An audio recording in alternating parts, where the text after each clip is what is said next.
పశ్చిమ గోదావరి జిల్లాలో ఓట్ల లెక్కింపుకు అన్ని ఏర్పాట్లను పూర్తి చేయటం జరిగిందని కలెక్టర్ సుమిత్ కుమార్ తెలిపారు. జిల్లాకు సంబంధించిన భీమవరంలో 2 ఓట్ల లెక్కింపు కేంద్రాలను ఏర్పాటు చేయటం జరిగిందన్నారు. భీమవరం, ఉండి, తాడేపల్లిగూడెం నియోజకవర్గాలకు సంబంధించి ఎస్ఆర్కేఆర్ కళాశాలలో, ఆచంట, పాలకొల్లు, నర్సాపురం, తణుకు నియోజకవర్గాలకు సంబంధించి విష్ణు కాలేజీలోనూ ఓట్ల లెక్కింపు కేంద్రాలను ఏర్పాటు చేయటం జరిగిందన్నారు. జిల్లాలో కౌంటింగ్ ప్రక్రియ ప్రశాంత వాతావరణంలో కొనసాగడానికి ప్రతి ఒక్కరూ సహకరించాలని జిల్లా కలెక్టర్ విజ్ఞప్తి చేశారు.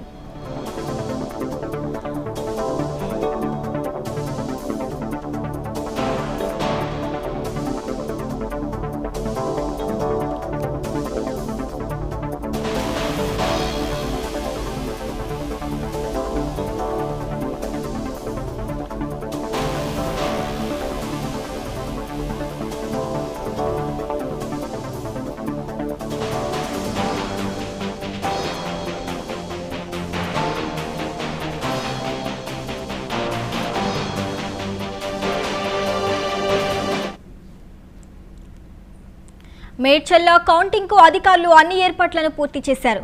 కీసర హోలీ మేరీ ఇంజనీరింగ్ కళాశాలలో మల్కాజ్గిరి పార్లమెంటుకి సంబంధించిన ఎన్నికల కౌంటింగ్ కేంద్రం ఏర్పాటు చేశారు. 3 ఇంచుల బందోబస్తు ఏర్పాటు చేశారు. ప్రధాన గేట్ నుండి వెళ్లే వారి పాస్, ఐడి కార్డులను పరిశీలించిన అనంతరం లోపలికి అనుమతిస్తున్నారు.